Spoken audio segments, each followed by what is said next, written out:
Suiza es reconocido por ser un país muy rico y por ser hogar de las más grandes fortunas, y uno de los sectores generadores de esta riqueza es el bancario, el cual ha sido históricamente atractivo para millonarios, famosos y líderes políticos. Por eso las preguntas son estas: ¿cómo logró el sistema bancario suizo ser el favorito de los millonarios? ¿Y por qué se dice que en el presente la banca suiza está en declive? A pesar de ser un país pequeño y ubicado en todo el centro de Europa, Suiza no fue invadido ni se vio involucrado directamente durante las dos guerras mundiales que sufrió el continente europeo en el siglo XX.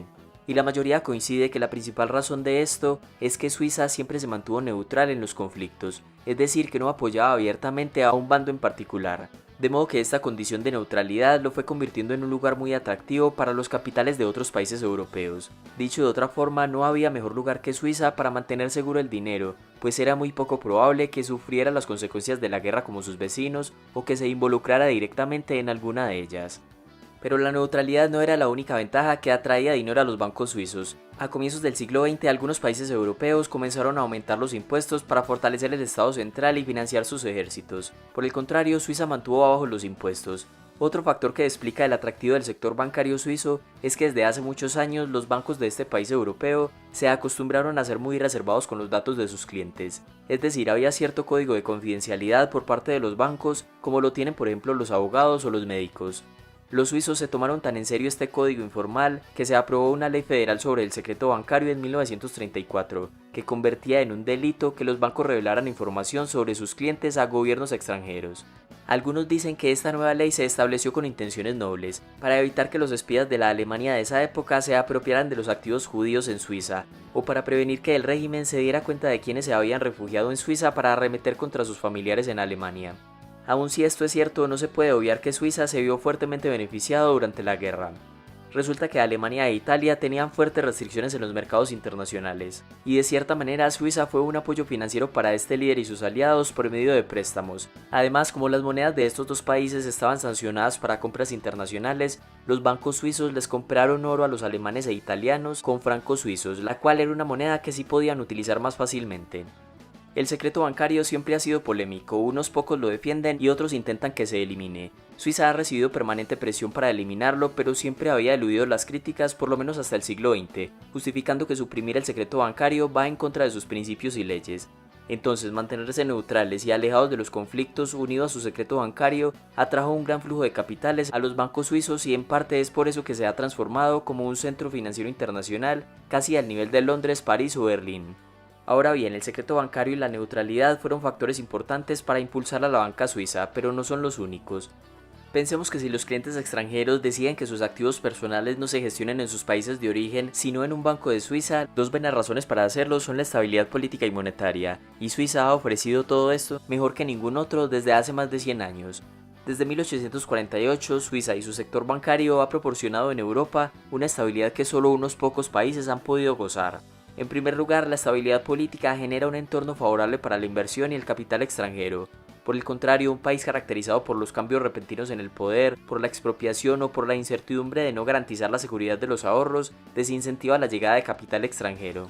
Suiza históricamente se ha negado a fortalecer su gobierno central, más bien ha preferido conservar y consolidar la autonomía de sus 26 cantones o territorios, de forma que el poder político está muy descentralizado, lo que quiere decir que es muy difícil que una sola persona, institución o territorio acumule mucho poder político. Este sistema balanceado se ha traducido en una alta estabilidad política. Tan importante parece ser este factor que los millonarios, inversionistas y demás clientes no buscan tanto una alta rentabilidad en Suiza, sino simplemente que sus ahorros estén seguros. Incluso las tasas de interés en Suiza son tan bajas que en algunas épocas han llegado a ser negativas. Aún así, el capital ha seguido llegando durante varias décadas. En segundo lugar, al igual que la estabilidad política, la estabilidad monetaria también juega un papel importante. El franco suizo es la moneda que menos ha perdido su valor desde mediados del siglo XX, y se podría decir que fue la moneda más fuerte entre otras monedas de la época, como el franco francés, la lira italiana o el dólar estadounidense. Esta gráfica muestra el poder de compra de diferentes monedas entre 1945 y 1990. Como se puede ver, el franco suizo ha sido la moneda que menos ha perdido valor. Es decir, una inversión a largo plazo en francos suizos ofrece una protección mucho mayor frente a la pérdida de valor que una inversión en cualquiera de las otras monedas del gráfico. Esto ha hecho de Suiza un país refugio donde los inversionistas grandes y pequeños pueden depositar su dinero con mayor confianza. El franco suizo ha sido particularmente deseable cuando las crisis o las guerras generan inestabilidad en el resto del mundo, tal como sucedió en eventos como las dos guerras mundiales, la crisis coreana en 1950, la crisis del Suez en 1956, todos los acontecimientos durante la Guerra Fría y la crisis del petróleo en los 70s. Todos estos eventos provocaron la transferencia de importantes cantidades de dinero a los bancos suizos, y así es como Suiza ha protegido el capital de los ricos de Europa y de todo el mundo, y por eso es el preferido de los millonarios. Sin embargo, desde las últimas 2 décadas se dice que la banca suiza ya no es tan buena como antes y que está incluso en declive, no solo porque el secreto bancario ya no es tan estricto como antes, sino por varios escándalos en un sector que se había caracterizado por su prudencia y secretismo. Desde la segunda mitad del siglo XX, Suiza ha enfrentado la oposición de Estados Unidos respecto al secreto bancario. En esa época, el país norteamericano congeló los fondos suizos depositados en ese país y pedía revelar los detalles de los propietarios de las cuentas abiertas en los bancos suizos.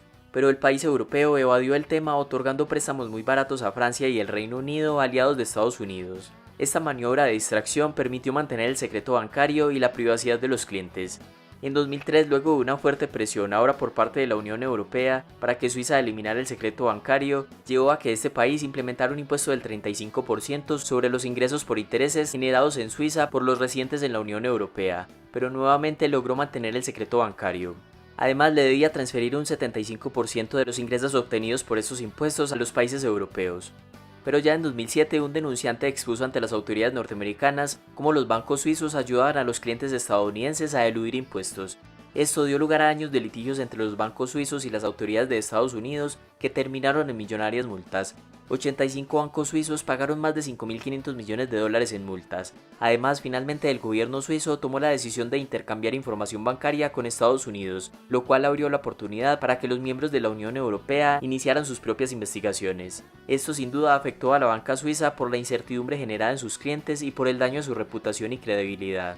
De hecho, entre 1996 y 2019 han desaparecido más de 200 bancos en Suiza. Toda esta presión internacional ha ido agotando esa ventaja comparativa de Suiza, y si bien es cierto que el secreto bancario ha sido aprovechado por capitales de dudosa procedencia, los demás países que no cuentan con esta ventaja han relacionado casi que directamente el secreto bancario con todo tipo de prácticas delictivas, ignorando obviamente los beneficios que un pequeño país como Suiza ha traído a la economía, como la preservación de capital en épocas de graves crisis económicas o políticas, o la competencia fiscal que puede generar un país como este a nivel internacional. Por ejemplo, Suecia impuso a finales de la década de 1970 un impuesto a la renta personal de hasta el 87%. Entonces, si desaparecen las ventajas que países como Suiza han aprovechado para competir por el capital extranjero, el resto del mundo no tendrá incentivos para ser eficiente en sus políticas fiscales y de gasto, y reaparecerán países que implementen impuestos tan altos como los de Suecia en el pasado. Esto parte de las ideas de descentralización fiscal del economista Charles T. Wood, que explica cómo las personas votan con los pies al desplazarse de un territorio a otro más afín con sus preferencias políticas. Cuando un ciudadano se desplaza de un territorio a otro, incentiva al territorio de origen a ser más eficiente en el manejo de los recursos y los impuestos, para evitar que tanto los ciudadanos como el capital migren a otros países. Pero si por el contrario estos países eliminan a su competencia, en este caso Suiza, entonces el capital no tiene a dónde ir y por lo tanto los políticos no tienen incentivos para ser más eficientes en la política fiscal. En fin, la banca suiza está en declive, pero todavía conserva hasta cierto punto su neutralidad, estabilidad económica y monetaria, por lo cual se espera que el capital seguirá llegando aunque cada vez en menor medida. Hasta acá este video, gracias por llegar al final y recuerda dejar tu opinión en los comentarios.